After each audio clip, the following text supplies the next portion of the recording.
Бардығызды жоқтан бар қылып жаратқан, тағдырыбызға ушундай жакшы күндөрдү жазган Аллах субханала тағалаға чексиз шүгүрлөрүбүз болсун.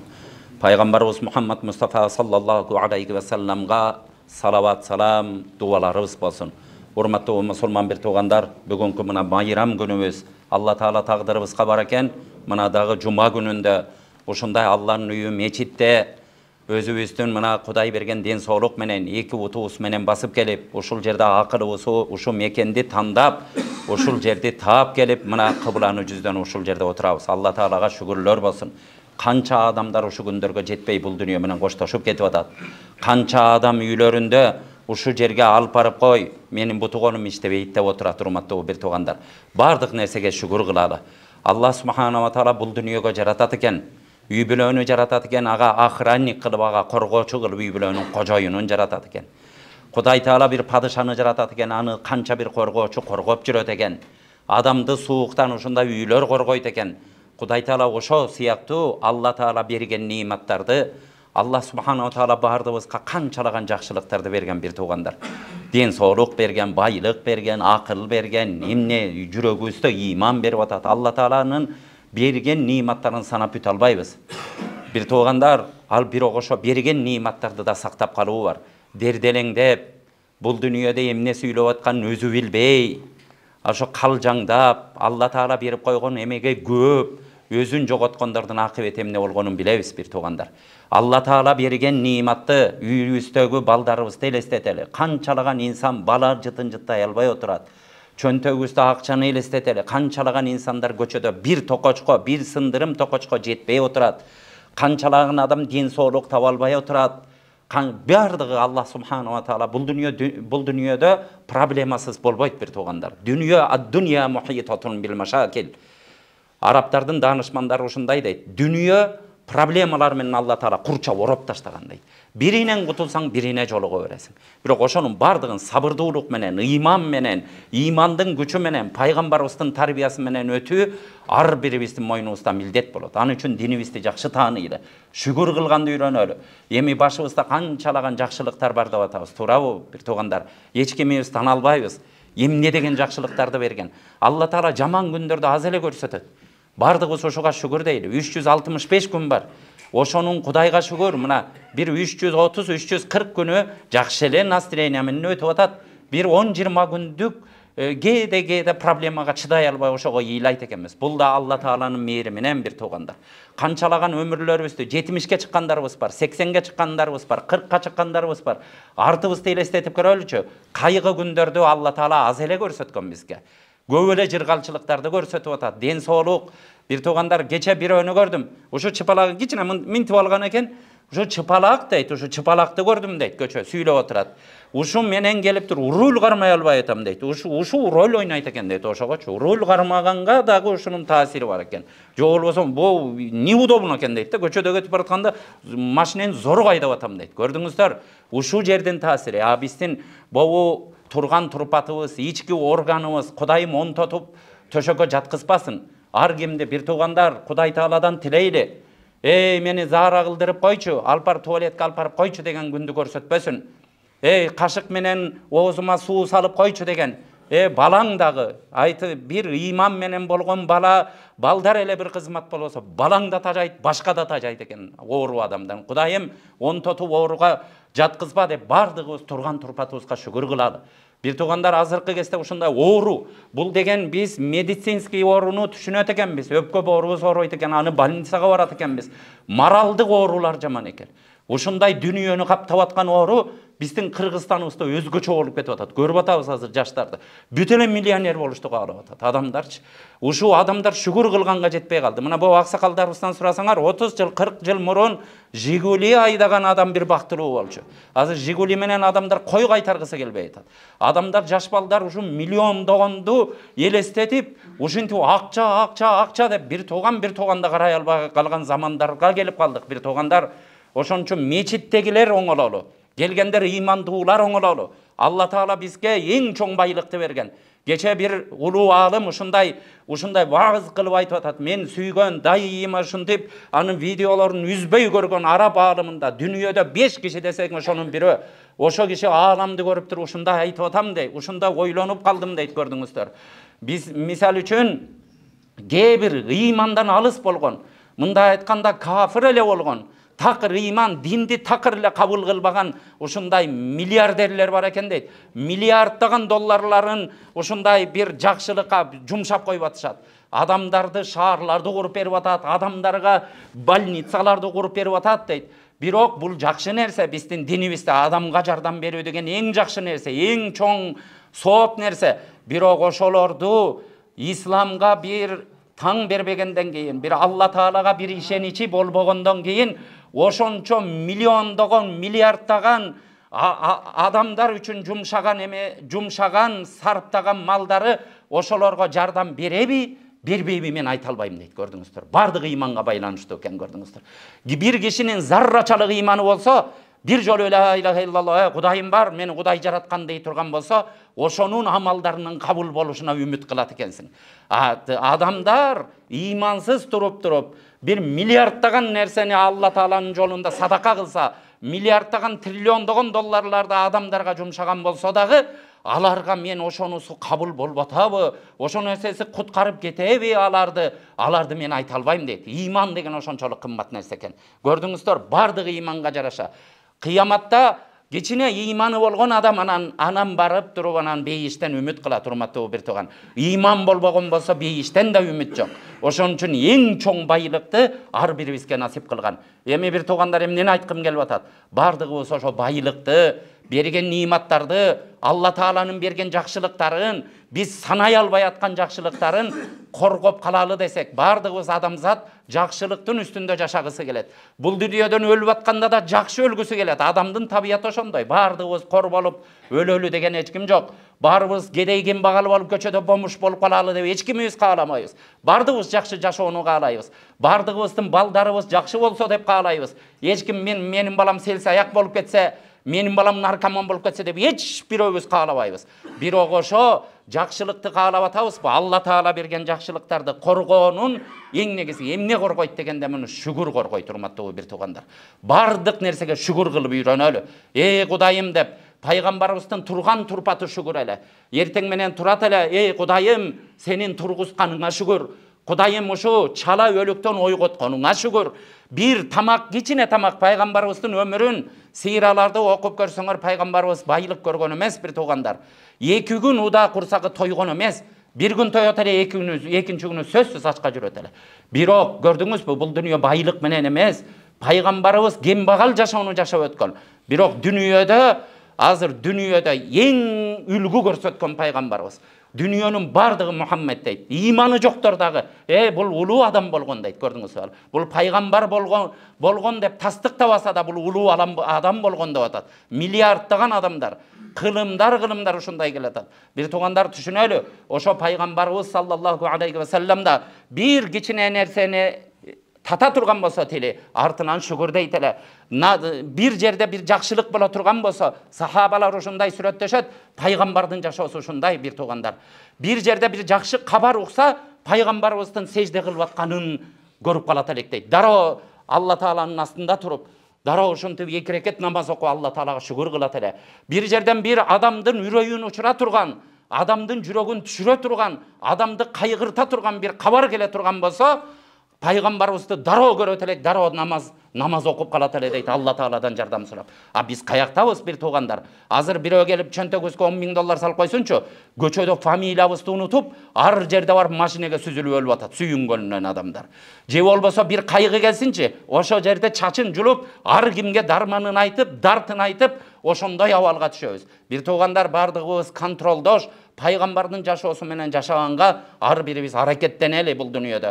Бүгүнкү сүйлөнө турган сөзүбүз, бир туугандар, биринчиден шүгүр келтирели, андан кийин шүгүр келтирген адам текеббир болбойт экен. Текеберчилик болгон атат. Адамды сындыра турган Алланын ушундай сыпаттары бар.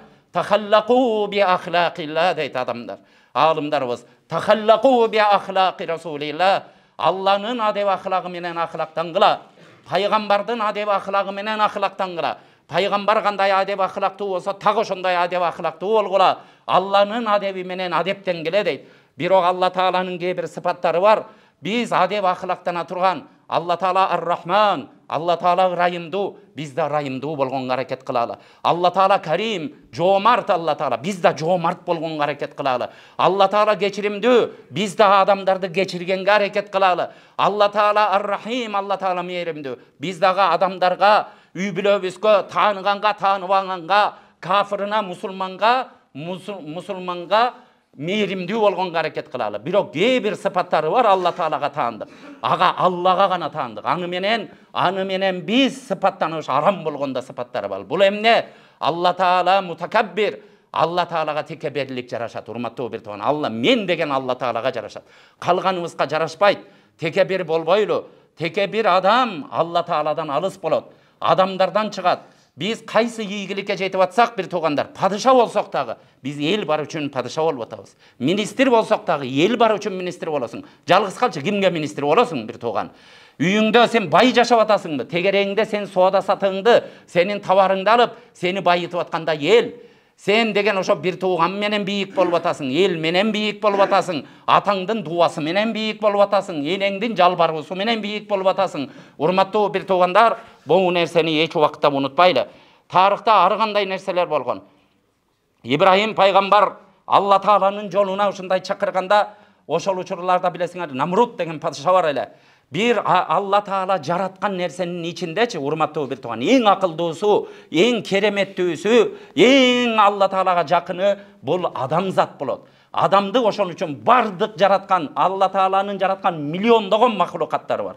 Ошонун бардыгына акыл бербей, Алла Таала адамга акыл берип, акыл, ыйман менен адамды адам кылып, адамды бардыгына падыша кылган бир туугандар.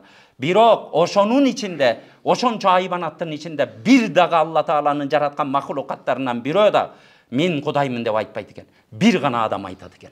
Бизде да мен Кудаймын дегендер чыккан го. Билесиз, көзүбүз менен көргөнбүз. Бир туугандар, тарыхта Намрут падыша мен Кудаймын деген. Алла Таала бейиш жараткандай мен жаратып коем деп тоолордон балдар да кыздырып, каймактар да кыздырган. Тозокту жаратам деп ушундай нерселерди кылган. Ошол учурда Ибрахим алейхиссалам барат экен. Эй, сен Кудай эмессиң, сени жараткан Кудай бар деп.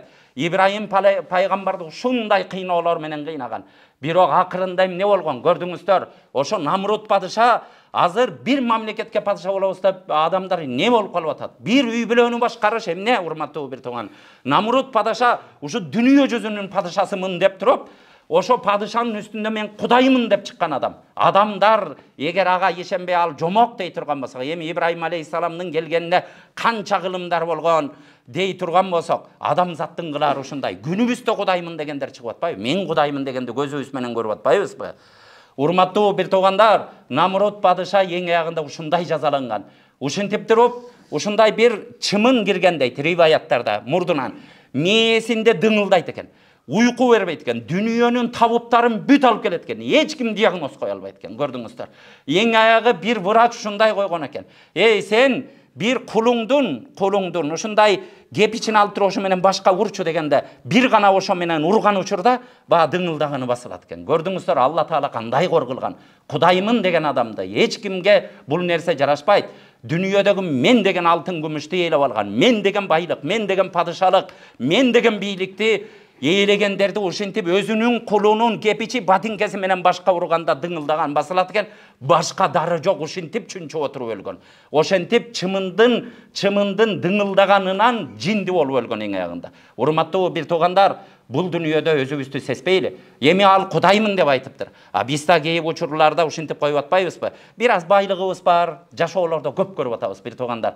Кичине акчасы бар. Ушундай адамдарга таң калдым. Алла Таала, көрдүңүздөр, пайгамбарыбыз саллаллаху алейхи ва саллям силердин өмүрүңөр узун болушу силерди сүйүндүрөбү дейт.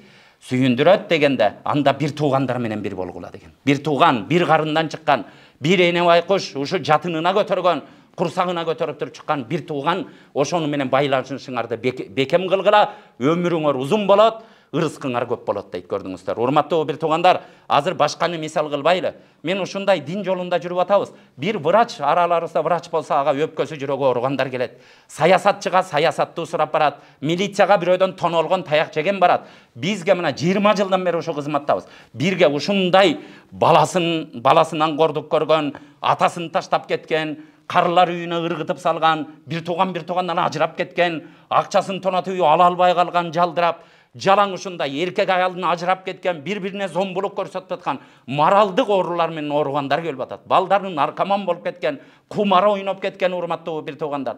Бир жолу ушул жерде отурдук, мына ушул мечитте бир 15 жыл болуп калды. Отурсак татынакай бир эжеке келди, ыйлайт байкуш. Ошол кезде казино дегендер иштейт эле. Bir balam de 20 kança yaşar, jap-jaş bala. Bir tünde 600 kança deydi bir. Oşonço $1000 tutturuydu. Oşonço desek Kirgizçe dese balasını eçitip aldı. Balası tatına koy, garatsı koy, sup sulu, oşo krem suyu kongon, balkonda öskön bala, gördüңүздөр. Көрдүңүздөр, урматтуу бир туугандар, балдарыбызга чыгалы. Азыр кече милиция балдар менен отурсак ушуну айтып атат. Азыр балдар, жаштар көчөлөрдө ушундай искусственный жана наша паша деген илгери мындай ал жок болуп кетти дейт. Азыр бир баляны жыттамай болуп алды. Адамдардын бардыгы ошого агылып кетип атат. Балдарыңарга болгула. Жоп-жош эчтеке кылбайт, мунун колунан кылмыш келбейт. Бул деген ошо курайдын башын сындырбайт деген балдар ошондой болуп калып атат. Зависимый болуп калып атат дейт. Ошого артып көз каранды болуп калат. Бир жолу жыттайт экен дейт, бир жолу оозуна салат экен дейт, бүттү өмүр бою көз каранды экен дейт. Урматтуу бир туугандар, балдарыбызды илгери ушундай эле, мына аксакалдарыбыз билет. Бир комната үйгө 11 тууган кенен батып жашай берет эле.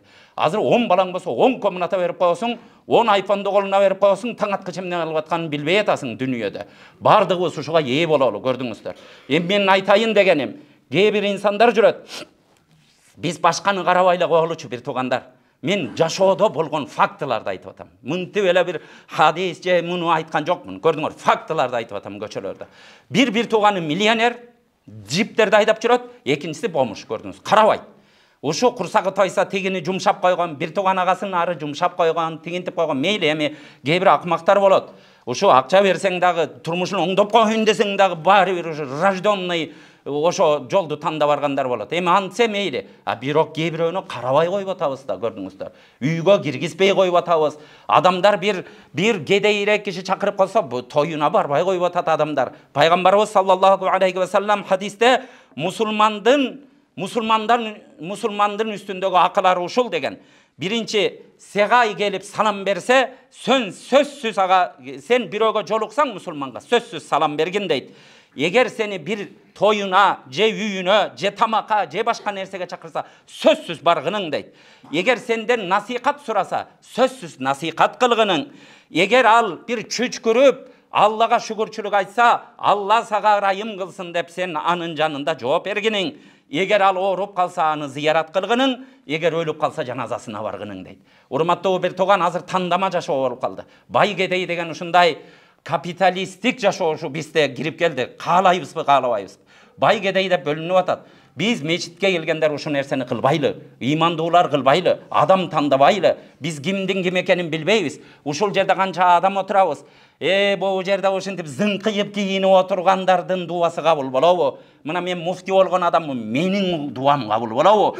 Же бүгүн ыйман келтирип ушул жерге ихлас менен келгендин дуасы кабыл болобу? Бир байдын дуасы кабыл болобу? Же кедейдики боло Алла Таала билет. Илгери бир ушу ислам китептеринде ушундай окуя келет. Bir adam, bir oliya adam ошентип туруп Басра шаарына келип калдым дейт. Басра шаарына келсем, Басра Ирактагы шаар билесиздер. Ошол учурда табииндердин заманы. Пайгамбарыбыз саллаллаху алейхи ва салламдан кийинки пайгамбарыбызды көргөндөр сахабалардын тарбиясын алган табииндердин тарбиясын алган табииндер. Ошол жерде 5 кишинин бири олия болгон учур ошол учурларда. Ушундай адамдар ушундай ыйманга бекем, ушундай китептер жазылган. Ал кездеги такыбалыктарды азыр элестетип болбойт, урматтуу бир тууган. Сахабаларды айтканда, бир сахабалардын эң артында аты атылбаган сахабадагы азыркы замандын эң такыбасын көрсө, бул мусулманбы же мусулман эмеспи деп ойлоп калат деген. Ушунчалык айырмасы бар. Эгер азыркынын эң такыба адамы сахабалардын эң акыры сөзгө илинбеген эле пайгамбарыбыздын тарбиясын көргөн бир сахабаны көрө турган болсо, бул сообу же такыр эле фанат болуп кеткенби деп ойлоп калат деген. Ушундай айырма бар. Ошо табииндердин заманында ошо бир олия зат Басра шаарына кирип калдым. Басрада жер куйкалаган ушундай күн ысык экен дейт. Ысык качадап болбойт. Бир кезде ушундай ал кезде мечиттер кандай салынган Кудайга маалым. Бир мечитке кире калсам ичи толтура элдин дубасын тыңшасам, о Алла, кажерибизден жаздык, эмне күнөө кылдык, Кудайым кечир, бүт айбанаттарыбыз, мал тегинибиздин бардыгы кырылды, эгиндерибиз өспөй калды, өсүмдүктөрүбүздүн бардыгы жок болду, жер күн күйгүзүп кетти. Алла Таала бизге жамгыр бер, бизге ырайым бер, biz açkadan adamlar öyle başladı de uşuntu ila oturuşkan eken. Koço istiğfar kıldım. Peşin namazının uçurunda girdim elem deydi. Asır boldu, şam boldu, kuftan boldu, sızgırgan gün sızgırıp ele oturdu deydi. Oşol uçurlarda adamlar ümitsiz çıkıp ketти. Meni olsa başka şahardan geldim, benim hiç kim tanımaydı. Oşonda bir buruşka varıp durup es alayım dep jattım. Bir кезде kaldır kuddur ün çıktı deydi. Tün jarım bolup kalgan eken. Aydın jarığı menen anan gördüm. Bir adam girdi deydi. Ушундай boyu, ушундай pas adam eken deydi. Uşu öңü kapkara, murundары buçuk bolgan adam, öңü türü soğuk kursağı çıkkan adam deydi. Ушундай aytkanda adamdın gözüne mындай sert görüngen adam ele deydi. Жақсы көрünbegen deydi. Gelip turup arjak beri jakты karadı da 2 reket namazda okudu. 2 reketteyin alakanın jayıp, o Allah'ım, seni menen menin ortamda sır var Allah'ım. Adamlar çındap kıyınlanıp ketти. Sen alardın günöөлөрүн geçir. Adamlarga bir jamgır jönöt. Kudayım, trenerim sensin dep dua kılıp attı. Uşintip duasın bütör bütpös, karasam eşikte şamaldar payda oldu. Bir кезде bulutlar payda olup ketти. Anan jamgır töge başladı. Daro duası kabul bolgan adamды gözüm menen gördüm de artынан çıktım deydi. Artынан çıkkanda көчөлөрдө batkaktan basa alбай kaldık. Uşun nöşörlöp jamgır töge başladı. Ketip baratkanda har жерден курайларды сындырып, кайра мечитти таппай калбайын деп белгилерди ушинтип сындырып курайларды белги кылып кетип аттым. Bir кезде узагыраак bir жерге барды дагы bir ушундай байдын үйүнө кирди. Ал кезде кул ээлөөчүлүк заман эле дейт. Азыр кул ээлөөчүлүк заман жок. Ал кезде кулдарды сатат эле. Мал үйүндө кой кармагандай адамдарды кармап ушу кул деп саткан заман эле. Gördüңүздөр, bir байдын үйү экен. Bul adam, demek bul adam bir kul eken dedim deydi dağı. Kayra uşunça duası tez kabul bolgonuna, Allah'a uşunça jakın adam ekenine taң kalıp kayra geldim. Biraz dayım bamdat boldu. Adamlar suyungan, geçeki duabız kabul boldu dep kelatkan deydi. Birok men kimdin duası kabul bolgonun öz gözüm menen gördüm elim deydi. Oşentip turup adamlar suyunup, Allah Taala'ga istiğfar keltirişip, bir-birin kuçaktap, karaçı jamgırdın jağanın dep, oşentip çıkıp ketişti. Adamlardan çıktım dağı, bayağı belgiler menen bayağı uyga vardım. Eşigin takıldattım. Bir jakşı kiyingen, uşunday zolobolu bir bay çıktı deydi. Bay çıkkanda emne dep aytышымды bilbey, men kul algany geldim dedim. Oşonda gir dedi deydi dağı, uşunça kuldu tizip saldı deydi. Karap bayağı kişini tappay, en ayağı vardım dağı, mından başkası yok bu desem, bayağı adam sen meni şıldыңdap atasың mı? Jo, şıldыңdagan jokmun desem, bayağını көрсөткүлөчү dedi deydi. Bir bölmege kamap koygan eken, girsem tünde dua kılgan kişi deydi. Adamlar gözüne ilbegen, hani hiç kim albayt, bunu satsan da hiç kim albayt dep turup kamap koygan adam eken deydi. Men uşunu alam desem, mınday gülküsü geldi deydi. Arzanına bir bahana aytты. Oşu akçanı tölödüm dağı tigini aldım deydi. Jolda kelatkanda o kojoyun dedi deydi. Men kolumdan eşteke gelbegen adamman, alsız adamman. Sen temir ustalar var, jıgaç ustalar var. Emne degen görünön, uşunday kolundan görü tökülgön insanlar var. Oşolordu albadıň da meni жаңылышып albadyň. Jok, жаңылышkan jokmun. Uşuntip meçitke geldik. Meçitke girgendeyin tünde gelip namaz okup dua kılgan sen beleň degende. Uşuntip turup secdege jıgıldı dağı. O Allah'ım, sen ekөөbüzdün ortabızda sır bal ele. Sır açılıp ketdi dedi deydi. Sır açılıp ketdi. Men emi sır açılıp ketkendeyin bul dünyada jaşagym gelbeyt, meni janımda al dep dua kıldı. Oşo jerde janı çıkıp ketdi. Ekinci jolu duası kabul bolgonuna köp boldum deydi. Urmattуу bir toğan, bul nerselerden bardığыбыз ibrat alıp jaşaýly. Bir toğandar, aralarыбызda adamdardy kemsintpeyli. Bizdin tamanım menen teң, butum menen tebelep koyam degen adam mümkün Allah Taala'ga jakındır. Abu Bakr radıyallahu anhu'nun aytkan sözü var. Ey siler adamdı, la yahqirunna ahadun ahadan minal muslimin, fa inna sagiral muslimin indallahi kabir. Ey musulmandardın bir alsısın, bir kolunda jogun, bir türü suğun, bir uşunday jetişip jetişpey atkanın siler kiçikey görбөгүlö. Силер кичикей көрүп аткан Алла Тааланын астында улуудайт, урматтуу бир туугандар. Бардыгыбыз бул дүйнөдө боюбузду көтөрбөй жашайлы. Эл бар үчүн биз ошентип Lexustарды айдап жүрөбүз. Урматтуу байлар, Lexus айдагандарга айтып коеюн. Урматтуу бир туугандар, үйүбүздө 10 баланы сен базардан барып 2 килограмм эт алып келип, сөөгө алып келип чаптап алган эмессиң. Алла Таала берип атат. Канчалаган инсандарды көрүп атам, 10 жыл жашадым, бала көрбөй атам деп. Ошентип туруп үйүбүзгө барсаң мүрзөдөй болуп атат. Аялым экөөбүз тиктешип деген канча адамдарды көрдүм, урматтуу бир туугандар. Үйүңдө балаң эгер бир акыл эстүү болбосо, ага да шүгүр кыл. Канчалаган адамдарды көрдүм. Мына карылар үйүндө, 10 балам бар дегендерди көрдүм. 10 балам тыңдең жашоосу ушундай жакшы, бирок тагдыр экен ушул жерге алып келип туруп таштап кетишти дегендерди көрдүм. Урматтуу бир туугандар, бардыгыбыз чөнтөгүбүз пустой болса да, урматтуу бир тууган, акыл эсибиз, бардыгы дин соолугубуз, ыйманыбыз ордунда турабы? Ошо нерсеге шүгүр кылалы. Бирөөлөрдүн үстүндө күлбөйлү. Мен далайларды көрдүм бир туугандар жашоодо. Мен азыр мурунку окуяны айтып бердим, бирок көзүм менен көргөн окуялар бар. Адамдарды кордогон адамдар эң аягы барып туруп ошо кордоп жүргөн адамына муктаж болуп калгандарды да көрдүм бир туугандар. Адам улуу бир муфассир адам, Куранды тафсирлеген адам ушундай дейт: "Эй адам баласы, эмнеңе керкейесиң?" дейт. "Эмнеңе керкейесиң? 5 мүнөттөн кийинки тагдырыңды сен билбейсиң" дейт. Азыр кимибиз билебиз? Жума намаздан кийин үйүмө барам, же жума намаздан кийин жумушума барам, жума намаздан кийин кафеге барам. Ар кимдин ар кандай ою бар. Бирок ошого биздин ичер суубуз жетеби? Көрөр күнүбүз, Алла Таала биздин энебиздин курсагында экенде канча секунд өмүр көрөрүбүздү ошол учурда жазган бир туугандар. Канча үзүм нан жээрибизди ошол учурда жазган, канча тамчы суу ичерибизди ошол учурда жазган. Бирок көрөбүзбү, билбейбиз эч кимибиз. Билгендер болсо айтсын, меники гарантия десин. Качан өлөрүбүздү гарантия десин, урматтуу бир тууган. Бул дүйнөгө очерет менен келип атабыз. Ата келет, анан бала келет. Дүйнөдөн узаганда бир туугандар, дүйнөдөн узаганда без очерет кетет экенбиз. Чоң ата небереге жаназа окуп атат. Кудайымдан тиленели, балдарыма, небереме жаназа окубайын Алла Таала. Жаназа окутпа, мен өмүрүмдө ошолорго узун өмүр бер дейли. Көрдүңүздөр, урматтуу бир туугандар. Ошон үчүн бири-бирибизди тебелебейли. Далайларды көрдүм, баягында бир бай адамды көрдүм. Эч проблемам жок дейт. $1,000,000 долларларды берди дейт. Бир күнү ушинтип жүрөм, бир күнү больницага бир жерим текшерейин десем эле, мынтип туруп, байке, сиз бир онкология барыңыз дейт. Мынтип селтете түштүм дейт. Анан келсем эле рак чыгып калды дейт. Көрдүңүздөрчү. Бул дүйнө жарадан бербеди мага миллиондор дейт. Организмиңде эмне болуп атканын, эртең эмне болорун кайдан билесиң? Шерменде болбогун, бул дүйнөдө адамдарды басынтып сүйлөбөгүн. Эч убакытта астыңдан ким чыкса алиг алгын, ким чакырса баргынын, адам тандабагын. Адамды балакада каррамна бани адам. Кур'ан-ы Каримде биз адамдарды кереметтүү кылып жаратканбыз дейт. Алла Таала кереметтүү кылган затка сенин басынтканың жарабайт. Алладан улуг эмеспиз бир туугандар. Алланы эмне үчүн мутакаббир, текеббирлик Аллага жарашат дейбиз. Алла Таала өлтүрөт, тирилтет. Алла Таала күндү чыгыштан чыгарат, батышка батырат. Эгер кааласа батыштан чыгарып чыгышка батырат. Биздин колубуздан эмне келет? Урматтуу бир тууган, эмне келет? Ошону ойлойлу да. Мен деген спортсмендерди көрдүм. Железный адам дегендерди көрдүк турмушта.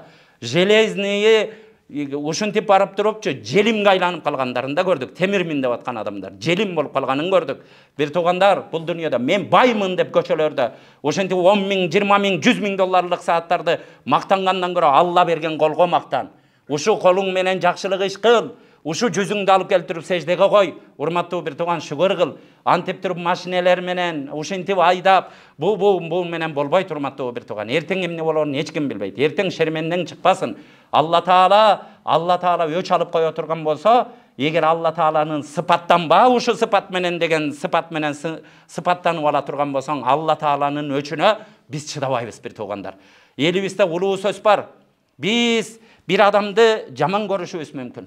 Бирок чымындын башына дөөлөт келсе дейт, асманда бүркүт салам берет деген сөз бар. Бир тууган, эртең уят болуп калба, сен чымындай экен, кайчы ушу сасык экен, кайчы ушунун акыл эмнеге жетет дегенге дөөлөт берип коюп эртең барып ошонун астында салам берип калба, бир тууган.